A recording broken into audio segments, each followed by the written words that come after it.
नमस्कार विद्यार्थी मित्रांनो, स्टडी मास्टर मराठीमध्ये तुमचं सर्वांचं खूप खूप स्वागत आहे. आज आपण बालमानसशास्त्र आणि अध्यापनशास्त्रामधलं एक अत्यंत महत्त्वाचं प्रकरण पाहणार आहोत, ते म्हणजे अध्यापन प्रक्रिया. तुम्ही जर मागील वर्षांच्या प्रश्नपत्रिका बघितल्या असतील ना, तर तुमच्या नक्कीच लक्षात आलं असेल की या एका प्रकरणावर आणि अध्यापनाच्या बेसिक्सवर किती जास्त प्रश्न विचारले जातात. त्यामुळे यामागच्या संकल्पना एकदा का तुम्ही क्लिअर केल्या की आगामी टीईटी परीक्षेत तुमचे हक्काचे मार्क्स कुठेच जाणार नाहीत. चला तर मग जराही वेळ न दवडता आपल्या आजच्या या खास सत्राला सुरुवात करूया. आजच्या या व्हिडिओमध्ये आपण नेमकं काय काय पाहणार आहोत त्याची एक छोटीशी आयडिया देतो. आपण सुरुवात करूया अध्यापनाच्या मूलभूत संकल्पनांपासून, त्यानंतर अध्यापन पद्धती आणि सूत्रे समजून घेऊ, आणि सर्वात महत्त्वाचं म्हणजे टीईटी परीक्षेसाठी मी तुम्हाला काही एकदम खास प्रो टिप्स देणार आहे, ज्यामुळे तुमचे सिली मिस्टेक्स टळतील. आणि शेवटी आपण एका झटक्यात सगळी उजळणी करू. तर मग सुरुवात करूया आपल्या पहिल्या आणि सर्वात बेस प्रश्नापासून. अध्यापन म्हणजे नेमकं काय आणि परीक्षेच्या दृष्टीने यातले कोणते मुद्दे महत्त्वाचे आहेत? आता बघा, अध्यापन म्हणजे वर्गात जाऊन फक्त माहितीची पोपटपंची करणं नाहीये बरं का. ती विद्यार्थ्यांचा सर्वांगीण विकास घडवून आणणारी एक खूप भारी कला आहे. अध्यापन हे नेहमी एका विशिष्ट हेतूने केलं जातं, म्हणून ते हेतुपूर्ण आहे. ही एक सामाजिक प्रक्रिया आहे, कारण ती समाजाच्या प्रगतीसाठी होते. आणि एक गोष्ट कायम लक्षात ठेवा, ही एक द्विमार्गी प्रक्रिया आहे.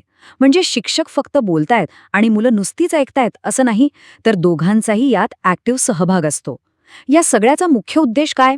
तर विद्यार्थ्यांच्या वर्तनात अपेक्षित असा सकारात्मक बदल घडवणं.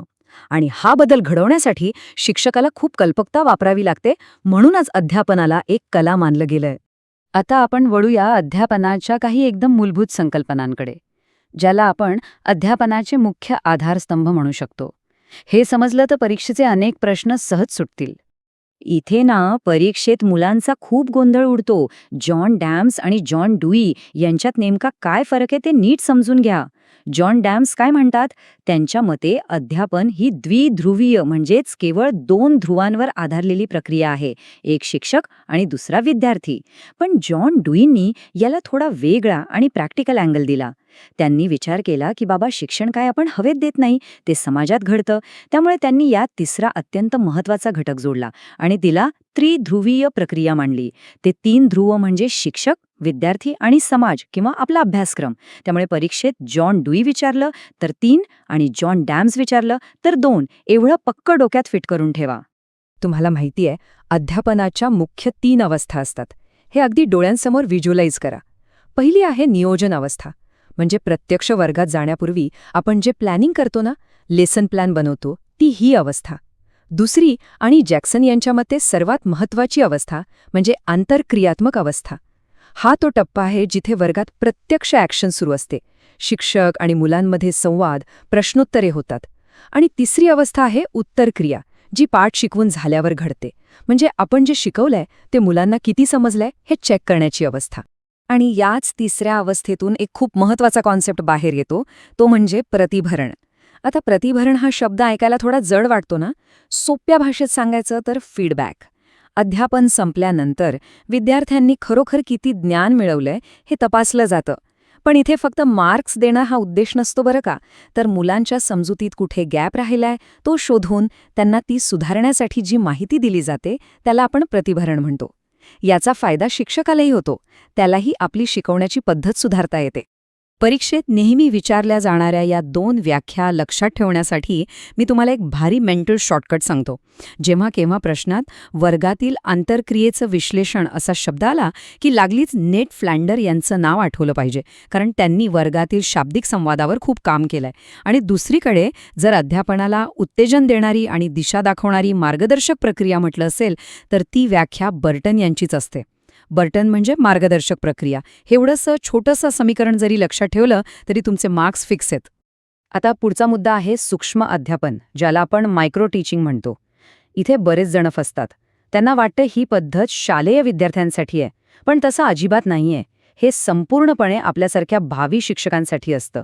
बीएड किंवा डीएड करत असताना फळ्यावर कसं लिहायचं, प्रश्न कसे विचारायचे यासारख्या एका विशिष्ट कौशल्याचा सराव करण्यासाठी 5 ते 7 मिनिटांचे जे छोटे पाठ घेतले जातात ना, त्याला मायक्रो टीचिंग म्हणतात. चला आता पुढच्या आणि खूप प्रॅक्टिकल भागाकडे वळूया, अध्यापन पद्धती आणि सूत्रे. मुलांच्या वयानुसार योग्य पद्धत निवडणं खूप महत्वाचं असतं. इथे 2 मुख्य पद्धतींमधला फरक एकदम स्पष्टपणे समजून घ्या, कारण यावर उपयोजनात्मक प्रश्न हमखास येतो. पहिली आहे उद्गामी पद्धती, म्हणजेच इंडक्टिव्ह मेथड. इथे काय होतं, आपण आधी मुलांना भरपूर उदाहरणे देतो आणि मग त्यावरून नियम तयार करायला लावतो, म्हणजे ज्ञाताकडून अज्ञाताकडे. आणि याच्या अगदी उलट असते अवगामी पद्धती, म्हणजे डिडक्टिव्ह मेथड. यात आपण आधी गणिताचं किंवा व्याकरणाचं सूत्र सांगतो आणि मग उदाहरणे सोडवून घेतो.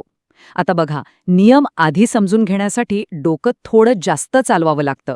म्हणूनच ही अवगामी पद्धत मोठ्या वर्गातील विद्यार्थ्यांसाठी जास्त योग्य असते. आणि आजकालच्या शिक्षण व्यवस्थेचा गाभा म्हणजे कृतीयुक्त अध्यापन किंवा ॲक्टिव्हिटी बेस्ड टीचिंग. इथे नुसत्या घोकंपट्टीला किंवा पाठांतराला अजिबात थारा नाहीये. ही पद्धत संपूर्णपणे विद्यार्थ्यांच्या ॲक्टिव्ह सहभागावर अवलंबून आहे. मुलं स्वतः प्रयोग करतात, कृती करतात आणि त्यातून स्वतःचे अनुभव मिळवतात. आणि लक्षात घ्या, जेव्हा विद्यार्थी स्वतःच्या हाताने काहीतरी करून शिकतो ना, तेव्हा ते ज्ञान कायमस्वरूपी त्याच्या डोक्यात राहतं.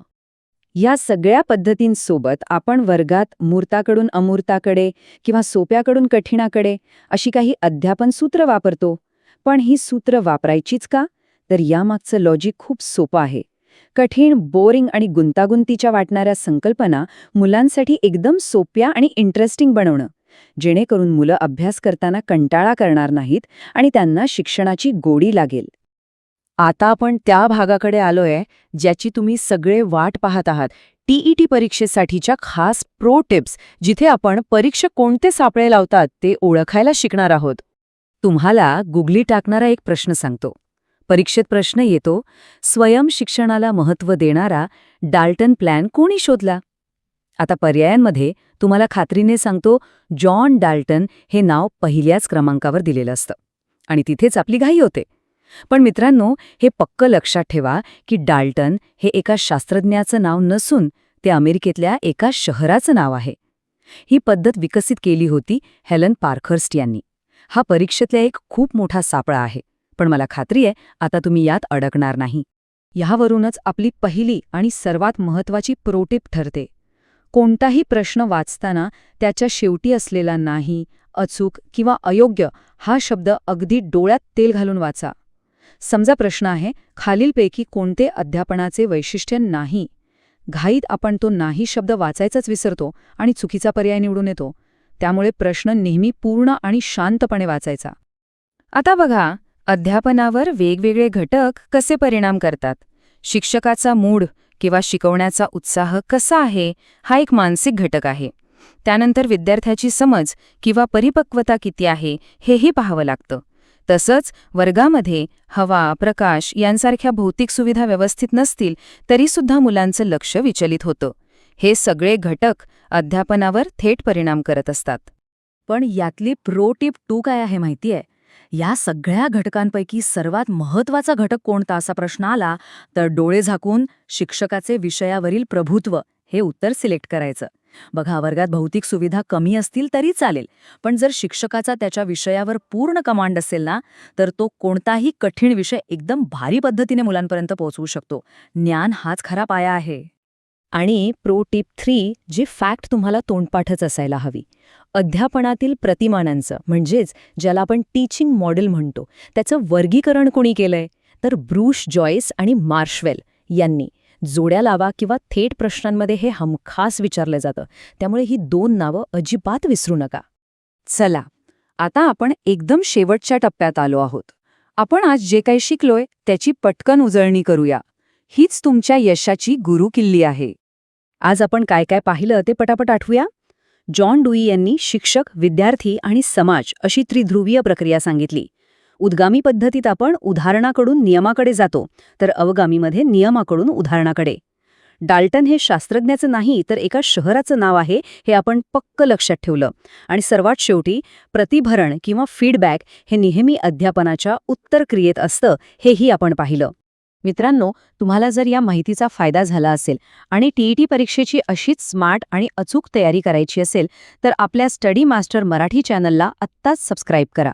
इथून पुढेही आपण असेच महत्त्वाचे टॉपिक्स कव्हर करत राहणार आहोत, जे तुमच्या यशाचा मार्ग आणखी सोपा करतील. जाता जाता एक प्रश्न तुम्हाला विचारून जातो. भविष्यात जेव्हा तुम्ही स्वतः एक शिक्षक म्हणून वर्गात जाल, तेव्हा विद्यार्थ्यांच्या सर्वांगीण विकासासाठी तुम्ही स्वतः कोणती अध्यापन पद्धत वापरणं पसंत कराल, यावर नक्की विचार करा. हा विचार फक्त परीक्षेसाठी नाही, तर एक आदर्श शिक्षक घडण्यासाठी तुम्हाला मदत करेल. आगामी TET परीक्षेसाठी आणि तुमच्या भावी शैक्षणिक वाटचालीसाठी तुम्हाला खूप खूप शुभेच्छा. अभ्यास करत रहा, यश नक्की मिळेल.